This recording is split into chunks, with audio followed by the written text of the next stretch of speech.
ಎಲ್ರಿಗೂ ನಮಸ್ಕಾರ. ಪುಷ್ಪ ಶೆಟ್ಟಿಸ್ ಕುಕಿಂಗ್ ಡೈರಿಗೆ ಸ್ವಾಗತ. ನಾನಿವತ್ತು ಬೇಳೆ ಪೆಪ್ಪರ್ ರಸಮನ್ನ ಮಾಡೋಣ ಅಂತಿದ್ದೀನಿ. ಅದಕ್ಕೆ ನಾನಿಲ್ಲಿ ಸುಮಾರು ಒಂದು ಅರ್ಧ ಕಪ್ನಷ್ಟು ತೊಗರಿ ಬೇಳೆಯನ್ನ ತಗೊಂಡಿದ್ದೀನಿ. ಟೇಬಲ್ ಸ್ಪೂನ್ ಅಲ್ಲಿ ಹೇಳೋದಾದ್ರೆ ಒಂದು 8 ಟೇಬಲ್ ಸ್ಪೂನ್ ಆಗುವಷ್ಟು ತೊಗರಿ ಬೇಳೆಯನ್ನ ತಗೊಂಡಿದ್ದೀನಿ. ಇದನ್ನ ಚೆನ್ನಾಗಿ ತೊಳೆದು ಒಂದು ಅರ್ಧ ಗಂಟೆ ನೆನೆಸಬೇಕು. ಈಗ ತಗೊಂಡಂತ ಬೇಳೆನ ನಾನು ಚೆನ್ನಾಗಿ ತೊಳೆದು ಈ ತರ ಅರ್ಧ ಗಂಟೆ ನೀರಲ್ಲಿ ನೆನೆಸಿಟ್ಟಿದ್ದೀನಿ. ಇದು ನೆನೆಸದೇನು ಹಾಗೇನು ಮಾಡಬಹುದು. ನೆನೆಸಿ ಮಾಡೋದ್ರಿಂದ ಬೇಳೆ ಬೇಗ ಬೇಯುತ್ತೆ, ಮತ್ತೆ ಅದು ಸ್ಮೂತ್ ಆಗಿ ಒಂದೇ ತರ ಬೇಯುತ್ತೆ. ಗ್ಯಾಸ್ಟ್ರೈಟಿಸ್ ಪ್ರಾಬ್ಲಮ್ ಇರ್ತದೆ ನೋಡಿ, ಅವರಿಗೆಲ್ಲ ಈಸಿಯಾಗಿ ಡೈಜೆಸ್ಟ್ ಆಗುತ್ತೆ ಈ ತರ ನೆನೆಸಿ ಮಾಡೋದ್ರಿಂದ. ಹಾಗೇನು ಮಾಡ್ಕೋಬಹುದು, ನೆನೆಸ್ಬೇಕಂತೇನಿಲ್ಲ. ಈಗ ಇದನ್ನ ನಾನು ಒಂದು ಅರ್ಧ ಗಂಟೆ ನೀರಲ್ಲಿ ನೆನೆಸಿ ತಗೊಂಡ್ ಬಂದಿದ್ದೀನಿ. ಈಗ ಇದನ್ನ ಬೇಕಿಡೋಣ.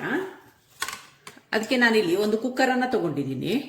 ಕುಕ್ಕರಿಗೆ ನೆನೆಸಿದಂತ ಬೇಳೆಯನ್ನ ಹಾಕ್ತಾ ಇದ್ದೀನಿ. ಒಂದು 2 ಕಪ್ ಆಗುವಷ್ಟು ನೀರನ್ನ ಸೇರಿಸಿದ್ದೀನಿ ನಾನು.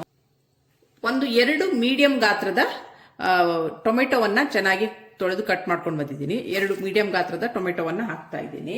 4 ಹಸಿರು ಮೆಣಸಿನಕಾಯಿನ ಹಾಕ್ತಾ ಇದ್ದೀನಿ.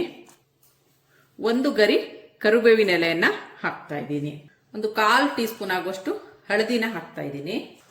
1 ಟೇಬಲ್ ಸ್ಪೂನ್ ಆಗುವಷ್ಟು ಕುಕ್ಕಿಂಗ್ ಆಯಿಲ್ ಅನ್ನ ಹಾಕ್ತಾ ಇದ್ದೀನಿ. ಇದನ್ನ ಒಂದು 4-5 ವಿಸಿಲ್ ಕೊಡೋಣ. ಇದನ್ನ ಈಗ ಬೇಕಿಡೋಣ. ಲಿಡ್ಡನ್ನ ಮುಚ್ಚಿ. ಬೇಳೆ ಪೆಪ್ಪರ್ ರಸಮನ್ನ ಮಾಡಲಿಕ್ಕೆ ಒಂದು ಪುಡಿಯನ್ನ ರೆಡಿ ಮಾಡ್ಕೋಬೇಕು. ಒಂದು ಸಾರಿಗೆ ಬೇಕಾಗುವಷ್ಟು ಪುಡಿಯನ್ನ ರೆಡಿ ಮಾಡಿ ನಾನಿವತ್ತು ಪೆಪ್ಪರ್ ರಸಮನ್ನ ಮಾಡ್ತಾ ಇದ್ದೀನಿ. ಇಲ್ಲಿ ನಾನು ಬೇಳೆ ಪವನ್ನ ಬಿಸಿಗಿಟ್ಕೊಂಡಿದ್ದೀನಿ. ಈಗ ಇದಕ್ಕೆ ಒಂದು 1/4 ಟೀ ಸ್ಪೂನ್ ಆಗುವಷ್ಟು ಮೆಂತೆಯನ್ನ ಹಾಕ್ತಾ ಇದ್ದೀನಿ. 1.5 ಟೀ ಸ್ಪೂನ್ ಆಗುವಷ್ಟು ಕಾಳು ಮೆಣಸನ್ನ ಹಾಕ್ಕೊಳ್ತಾ ಇದ್ದೀನಿ. ಇದು ಸ್ವಲ್ಪ ಹುರ್ಕೊಳ್ಳೋಣ. ಕಾಳು ಮೆಣಸು ಸ್ವಲ್ಪ ಬಿಸಿ ಆಗ್ತಾ ಇದೆ. ಈ ಹಂತದಲ್ಲಿ ಒಂದು 2 ಟೀ ಸ್ಪೂನ್ ಆಗುವಷ್ಟು ಜೀರಿಗೆಯನ್ನ ಆ್ಯಡ್ ಮಾಡ್ತಾ ಇದ್ದೀನಿ. ಈ ಮಳೆಗಾಲದ ವೆದರಿಗೆ ಈ ಥರ ಪೆಪ್ಪರ್ ರಸಮ್ಮು ತುಂಬಾನೇ ಚೆನ್ನಾಗಾಗುತ್ತೆ. ಡೈಜೆಷನಿಗೂ ತುಂಬಾನೇ ಒಳ್ಳೆಯದು ಈ ರಸಮ್ಮು. ಇದೀಗ ಜೀರಿಗೆ ಚಟಪಟ ಅನ್ನೋ ತನಕ ಇದನ್ನ ಹುರ್ಕೊಳ್ಳೋಣ. ಇದೀಗ ಸಾಮಗ್ರಿಗಳೆಲ್ಲ ಘಮ ಬರ್ತಾ ಇದೆ. ಇದೀಗ ಆಗಿದೆ. ಗ್ಯಾಸನ್ನ ಆಫ್ ಮಾಡೋಣ. ಈಗ ಇಲ್ಲಿ ಹುರಿದಿಟ್ಟಂತ ಜೀರಿಗೆ, ಕಾಳುಮೆಣಸು, ಮೆಂತೆ ತಣ್ಣಗಾಗಿದೆ. ಇದನ್ನ ಪೌಡ್ರ್ ಮಾಡ್ಕೊಂಡ್ಬರ್ಬೇಕು. ತರಿಯಾಗಿ ಪೌಡ್ರ್ ಮಾಡ್ಕೊಂಡು ಬರೋಣ. ಇದನ್ನ ಒಂದು ಮಿಕ್ಸರಿಗೆ ಟ್ರಾನ್ಸ್ಫರ್ ಮಾಡ್ಕೊಳ್ತಾ ಇದ್ದೀನಿ. ನೋಡಿ, ಈ ತರ ತರಿಯಾಗಿ ಪುಡಿ ಮಾಡ್ಕೊಂಡು ಬಂದಿದ್ದೀನಿ. ನುಣ್ಣಗೆ ಮಾಡ್ಕೊಂಡಿಲ್ಲ. ನುಣ್ಣಗೇನಾಗಬೇಕಂತೇನಿಲ್ಲ. ಸ್ವಲ್ಪ ತರಿದ್ರೂ ಪರವಾಗಿಲ್ಲ.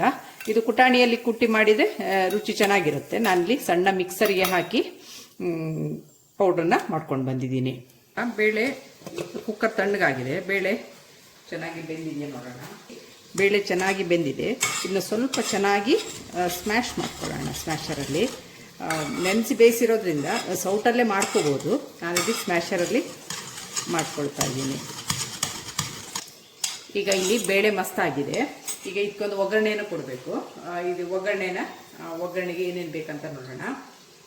ನೋಡಿ, ಇದು ಬೇಳೆ ರಸಮನ್ನ ಮಾಡಲಿಕ್ಕೆ ನಾನು ಆಲ್ರೆಡಿ ಒಂದು ಪಾತ್ರೆಯನ್ನು ಬಿಸಿಗಿಟ್ಟಿದ್ದೀನಿ. ಅದಕ್ಕೆ ಒಂದು 2 ಟೇಬಲ್ ಸ್ಪೂನ್ ಆಗುವಷ್ಟು ಕುಕ್ಕಿಂಗ್ ಆಯಿಲನ್ನು ಹಾಕಿದ್ದೀನಿ. ಇದಕ್ಕೆ ಸ್ವಲ್ಪ ಆಯಿಲ್ ಜಾಸ್ತಿ ಹಾಕೋಬೇಕು. ಇದಕ್ಕೆ ಒಂದು ಅರ್ಧ ಟೀ ಸ್ಪೂನ್ ಆಗುವಷ್ಟು ಸಾಸಿವೆಯನ್ನು ಹಾಕ್ತಾ ಇದ್ದೀನಿ. ಈಗ ಸಾಸಿವೆ ಚೆನ್ನಾಗಿ ಸಿಡಿತಾ ಇದೆ. ಇದಕ್ಕೆ 1 ಗಡ್ಡೆ ಬೆಳ್ಳುಳ್ಳಿನ ನಾನು ಈ ಥರ ಜಜ್ಜಿ ತೊಗೊಂಡು ಬಂದಿದ್ದೀನಿ. ಈ ಜಜ್ಜಿದಂಥ ಬೆಳ್ಳುಳ್ಳಿನ ಇದಕ್ಕೆ ಹಾಕ್ತಾ ಇದ್ದೀನಿ. ನಾನು ಇಲ್ಲಿ ಪೂರ್ತಿಯಾಗಿ 1 ಗಡ್ಡೆ ಬೆಳ್ಳುಳ್ಳಿನ ತೊಗೊಂಡಿದ್ದೀನಿ. ಬೆಳ್ಳುಳ್ಳಿ ಸ್ವಲ್ಪ ಕಂದು ಬಣ್ಣಕ್ಕೆ ಬರಬೇಕು. ಒಂದು 2 ಕೆಂಪು ಮೆಣಸನ್ನು ಸಣ್ಣಗೆ ಪೀಸ್ ಮಾಡಿ ಹಾಕಿದ್ದೀನಿ.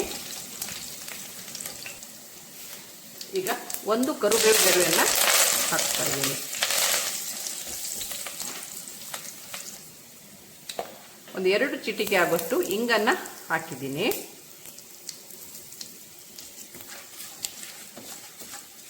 ಇದಾಗಿದೆ.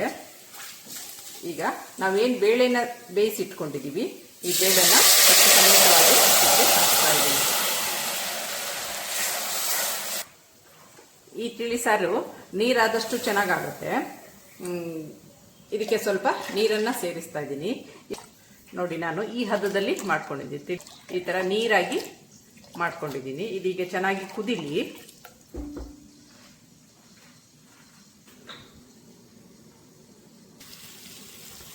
ವೀಕ್ಷಕರೇ ನೋಡಿ, ಈಗ ಬೇಳೆ ಕಟ್ಟು ಚೆನ್ನಾಗಿ ಕುದೀತಾ ಇದೆ. ಈಗ ಒಂದು 2 ಕುದಿ ಬಂದಿದೆ ಇದು.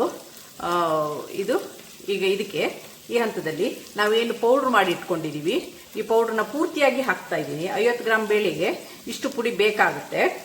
ಸ್ವಲ್ಪ ಮಿಕ್ಸಿ ತೊಳೆದ ನೀರನ್ನು ಸಹ ಸೇರಿಸ್ತಾ ಇದ್ದೀನಿ ಇದಕ್ಕೆ. ನಾನಿಲ್ಲಿ 1 ನಿಂಬೆ ಹಣ್ಣಿನ ಗಾತ್ರದಷ್ಟು ಹುಣಸೆ ಹಣ್ಣನ್ನು ಆಲ್ರೆಡಿ ನಾನು ನೀರಲ್ಲಿ ನೆನೆ ಹಾಕಿದ್ದೀನಿ. ಅದರ ಪಲ್ಪನ್ನು ಇದಕ್ಕೆ ಸೇರಿಸ್ತಾ ಇದ್ದೀನಿ. ಹಾಗೂ ರುಚಿಗೆ ತಕ್ಕಷ್ಟು ಸ್ವಲ್ಪ ಬೆಲ್ಲವನ್ನು ಸೇರಿಸ್ತಾ ಇದ್ದೀನಿ. ರುಚಿಗೆ ತಕ್ಕಷ್ಟು ಉಪ್ಪನ್ನು ಹಾಕ್ತಾ ಇದ್ದೀನಿ. ಉಪ್ಪನ್ನು ನೋಡಿ ಹಾಕ್ಕೊಳ್ಳಿ ನಿಮ್ಮ ಹದಕ್ಕೆ ತಕ್ಕನಾಗಿ. ಇದು ಚೆನ್ನಾಗಿ 1-2 ಕುದಿ ಬರಲಿ. ಇದು ಮಳೆಗಾಲದಲ್ಲಂತೂ ತುಂಬಾನೇ ಚೆನ್ನಾಗಾಗುತ್ತೆ ವೀಕ್ಷಕರೇ. ಇದನ್ನೊಮ್ಮೆ ಟ್ರೈ ಮಾಡಿ. ಈ ರೆಸಿಪಿ ನಿಮಗೆ ಇಷ್ಟವಾದಲ್ಲಿ ಪ್ಲೀಸ್ ಒಂದು ಲೈಕ್ ಮಾಡಿ, ಶೇರ್ ಮಾಡಿ, ಕಮೆಂಟ್ ಮಾಡಿ.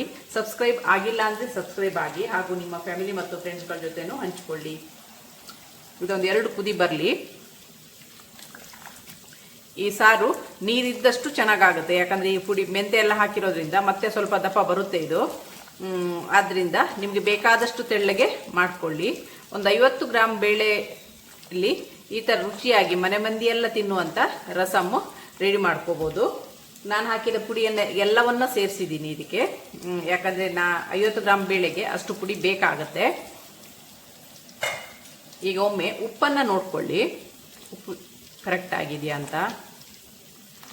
ಸ್ವಲ್ಪ ಉಪ್ಪು ಕಡಿಮೆ ಕಾಣ್ತಾ ಇದೆ, ನಾನು ಉಪ್ಪನ್ನು ಸೇರಿಸ್ತಾ ಇದ್ದೀನಿ. ಇದನ್ನು ಊಟ ಆದ ನಂತರ ಹಾಗೆ ಸಹ ಸೂಪ್ ಥರ ಸಹ ಕುಡಿಬೋದು, ಅಷ್ಟು ಚೆನ್ನಾಗಿರುತ್ತೆ ಇದು. ಇದನ್ನು ಒಮ್ಮೆ ಟ್ರೈ ಮಾಡಿ. ಈಗ ಇದು ಚೆನ್ನಾಗಿ ಸಾಮಗ್ರಿಗಳನ್ನೆಲ್ಲ ಹಾಕಿದ ಮೇಲೆ, ಪೌಡ್ರೆಲ್ಲ ಹಾಕಿದ ಮೇಲೆ ಚೆನ್ನಾಗಿ ಕುದಿ ಬಂದಿದೆ. ಈ ಹಂತದಲ್ಲಿ ಉಪ್ಪು, ಬೆಲ್ಲ, ಹುಳಿಯನ್ನೆಲ್ಲ ಒಮ್ಮೆ ನೋಡ್ಕೊಳ್ಳಿ. ನಂತರ ಇದಕ್ಕೆ ಕೊತ್ತಂಬರಿ ಸ್ವಲ್ಪ ಜಾಸ್ತಿನೇ ಹಾಕಬೇಕು, ರುಚಿ ಚೆನ್ನಾಗಾಗುತ್ತೆ. ಇಲ್ಲಿ ನಾನೊಂದು 3-4 ಟೇಬಲ್ ಸ್ಪೂನ್ ಆಗುವಷ್ಟು ಕೊತ್ತಂಬರಿ ಸೊಪ್ಪನ್ನು ಇದಕ್ಕೆ ಆ್ಯಡ್ ಮಾಡ್ತಾ ಇದ್ದೀನಿ. ರುಚಿಯಾದ ಪೆಪ್ಪರ್ ರಸಂ ಸವಿಯಲು ಸಿದ್ಧವಾಯಿತು. ಮಳೆಗಾಲಕ್ಕೆ ಇದು ಸೂಕ್ತವಾದ ಒಂದು ರೆಸಿಪಿ ಅಂತಲೇ ಹೇಳ್ಬೋದು. ಬಿಸಿ ಬಿಸಿ ಅನ್ನಕ್ಕೆ ಈ ಥರ ಬೇಳೆ ಪೆಪ್ಪರ್ ರಸಮನ್ನು ಮಾಡಿದರೆ ತುಂಬಾ ಚೆನ್ನಾಗಾಗುತ್ತೆ, ಆರೋಗ್ಯಕ್ಕೂ ಒಳ್ಳೆಯದು, ಊಟನೂ ಚೆನ್ನಾಗಿ ಸೇರುತ್ತೆ. ಇದನ್ನೊಮ್ಮೆ ಟ್ರೈ ಮಾಡಿ. Thanks for watching.